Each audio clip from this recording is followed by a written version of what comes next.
Hola, hola, hola. It is me, Miss Kakamo, here with a note video on the subjunctive mood. We are going to jump right in. But before we do, I want to zoom out a little bit and take a look at this idea and concept of a mood, because it'll end up giving you a little bit better insight and understanding of the subjunctive mood once we realize what a mood actually is. So a mood is a piece of grammar, or a part of grammar, I should say, that exists. And mainly all languages have this concept of an indicative mood, which we'll look at further in a little bit, but not all languages have this idea or concept of subjunctive mood. And most have imperative as well. But subjunctive is unique to a couple languages. Spanish is one of the languages that does utilize the subjunctive mood. Let's backtrack and just take a look at what moods are, these three different kinds. We'll do a little bit of compare and contrast between indicative and subjunctive. And then we will move forward with just the subjunctive to see how that looks in Spanish language. All right, here we go. So in simple words, verb moods share how the speaker perceives or feels about an action or some information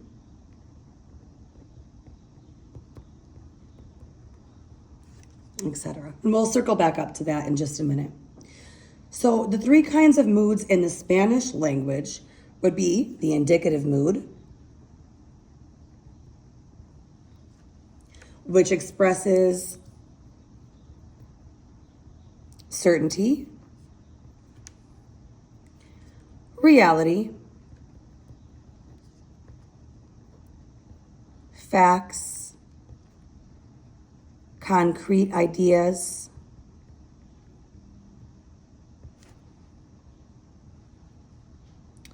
the imperative mood,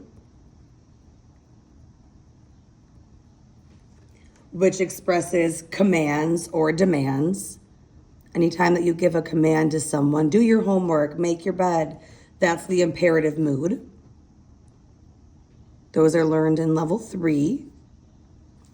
And then lastly, but not least, our subjunctive mood, which expresses uncertainty, opposite of indicative. Uncertainty or abstract ideas.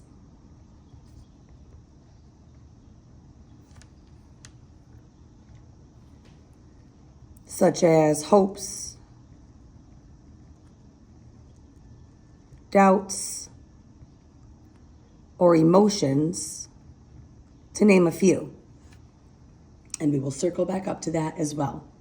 So below this, we've got a visual of these three moods that exist in Spanish language: indicative, fact, certainty, reality; imperative, commands; and then subjunctive, which is subjective ideas, right? Ideas that may or may not happen, ideas that are uncertain. So below each one, we've got an example of each. So looking at our indicative mood, we see a statement, a visual of a girl studying, and a statement that says, she studies a lot. Ella estudia mucho. And we can see here our verb estudiar is conjugated in the regular present tense with our a ending to agree with ella, o, as, a, right? Our imperative, to give a command in the to form in the Spanish language, we add an a ending if it is an AR verb. So because estudiar is an AR verb, and this would be considered a to form command, this person here in our visual is showing, or rather telling this person to study the homework. Estudia la tarea. So this ending here is indicating an imperative command where this person is commanding this person right here. And then lastly, subjunctive, expressing uncertainty, hopes, doubts, emotions, etc. We see this phrase that says, I hope that Luisa studies well. Yo espero que Luisa estudie bien. And we see here this verb estudiar. We may notice that it's got an E ending on it now. We'll circle back up to that too. But we can, more importantly here, see that there is this idea of uncertainty, that just because this person here is hoping with their fingers crossed that Luisa is going to study well doesn't necessarily mean that she is. So we'll come back up to these in a moment, but right now what I want to do is take a quick second, and on either side here, I want to do a little compare and contrast visual of indicative versus subjunctive and kind of bring this back full circle. So over here, use your artistic abilities, which mine are severely lacking, but really it's not that the ability that matters. It's more so the information at hand. So we're going to draw an umbrella, and we're going to label this umbrella indicative. And then in parentheses, we're going to label it certain. All right, and that kind of circles back around to indicative, having this idea of certainty. Over here, we're going to draw another umbrella next to the subjunctive category right here. And we are going to label this subjunctive. And we're going to label this uncertain.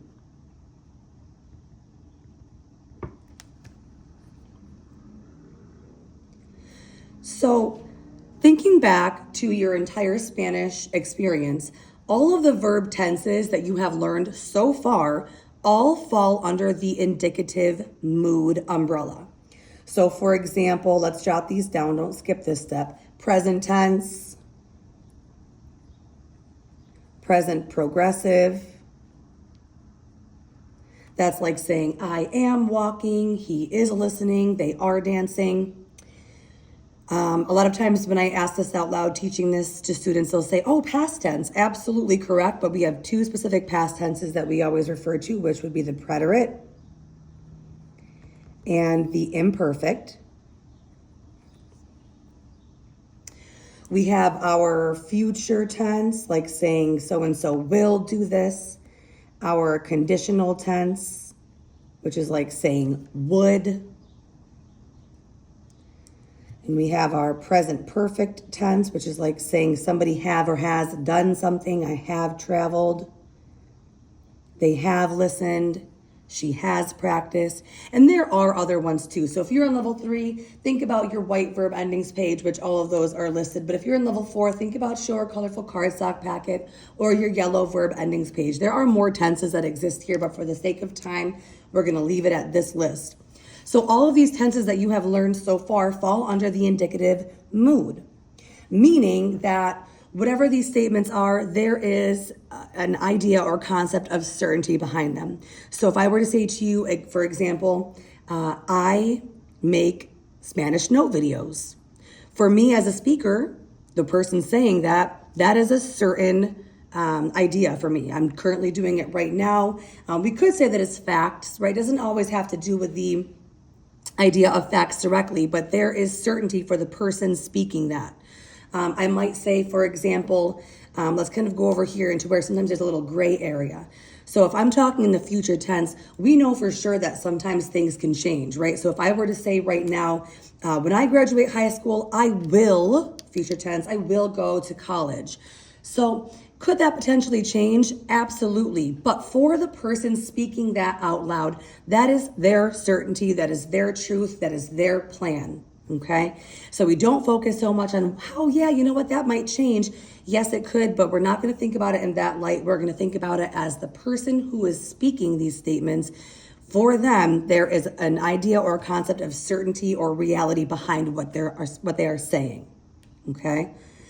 So over here in the subjunctive umbrella, there are other tenses that exist, but for right now, we're only going to focus on the present subjunctive. So we're just going to jot down present here underneath the subjunctive umbrella. All right, and so this circles back into the idea of there's some unknown uncertainty here. And we can see it right here in our example. I hope that Louisa studies well. All right, so my hope is absolutely true and certain. We can see our regular yo form ending, right, of our present tense here. But the part that's unknown is whether or not Louisa is going to study well. So this part would be considered subjunctive or uncertain. Okay, let's proceed a little bit forward, and if I need to, I can circle back to this information up here. So for these notes, of course, we are focusing on the subjunctive mood.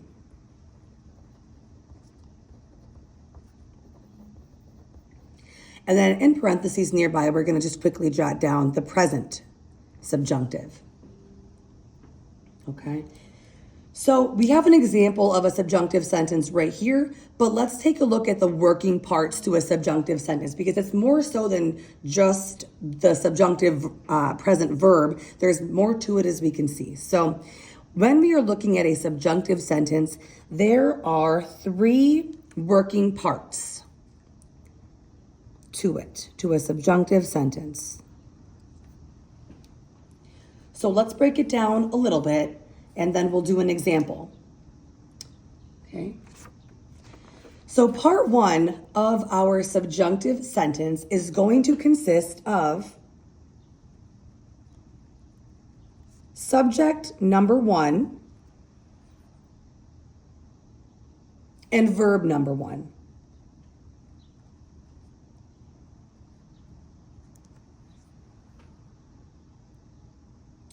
This part of your statement is the certain part. This is not the unknown part. So this verb that we see in part 1 is going to be conjugated in the regular present tense of the indicative mood. That's the present tense that you guys have had experience with so far in your Spanish careers. So in the regular present tense, and I'm going to do in parentheses here, indicative.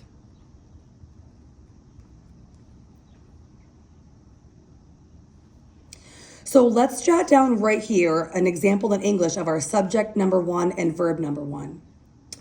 Let's do for this statement, I hope. We'll stick to our similar example up here. I hope. All right, and part 2 of our sentence is always going to consist of our Spanish word, que. No accent over the E, Q-U-E, pronounced que, which means that. And this is going to be our turning point of our sentence, and I'm going to tell you why in just a moment.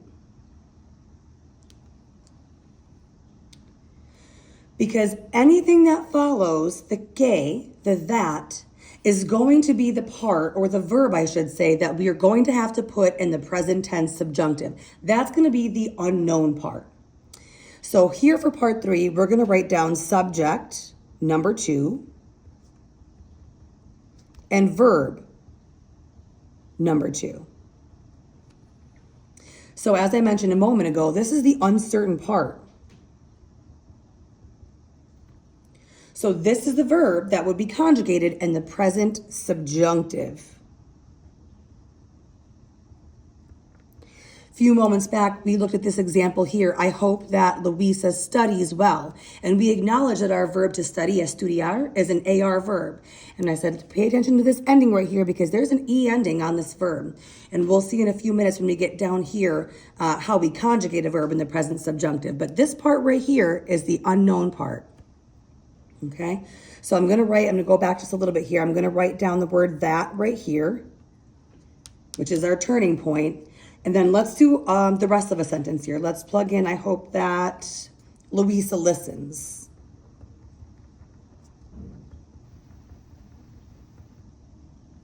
Okay?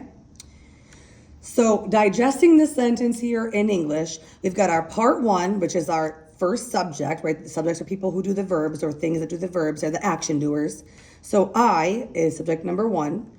Hope is verb number 1. And this is the part that is certain and true. So this means that when I go to conjugate my verb to hope, which is the verb esperar, I'm going to put that in my regular present tense. And we know that AR verbs in our regular present tense of our indicative mood have endings of o, as, a, amos, ais, an. So our yo form ending is an o.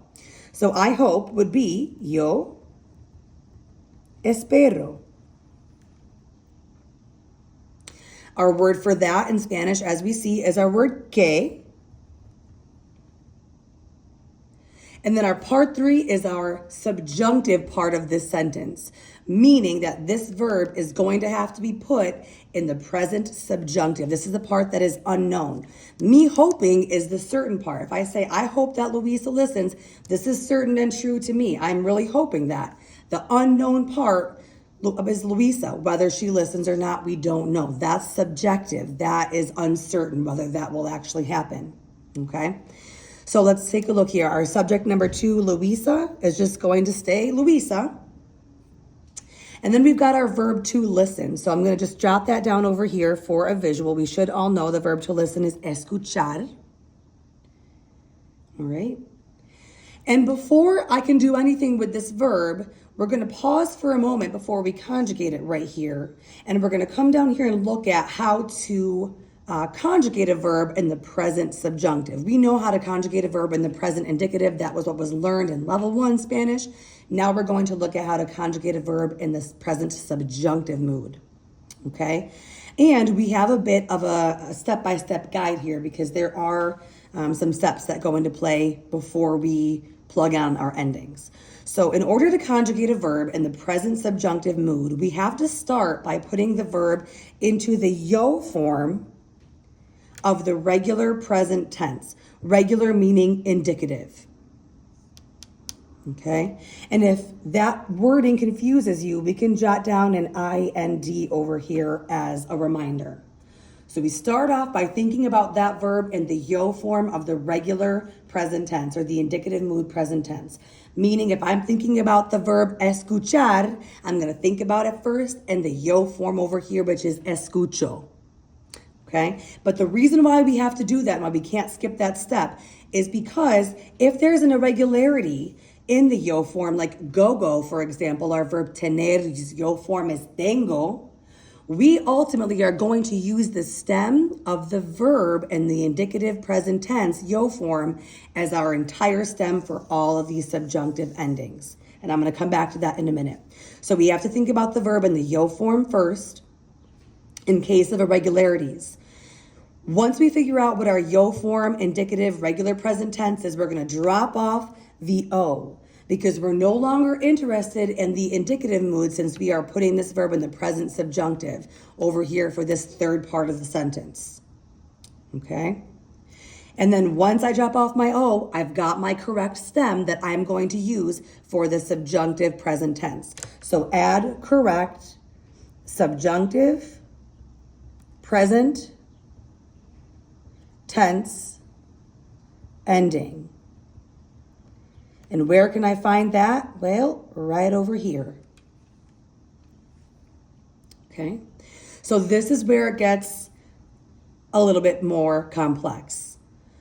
We know AR, ER, IR endings for our regular present tense of our indicative mood, right? Our O, as, amos, ais, an, etc. With the subjunctive, these endings end up flip-flopping. So AR verbs are going to take over ER endings.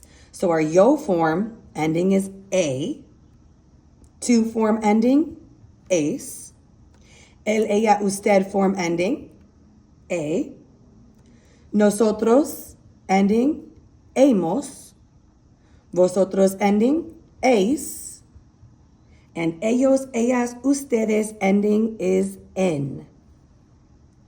Notice there are no O's for the yo form in the present subjunctive endings, whether it's AR or ER, IR. Let's look at these right now because ER and IR are going to take on AR endings. So as,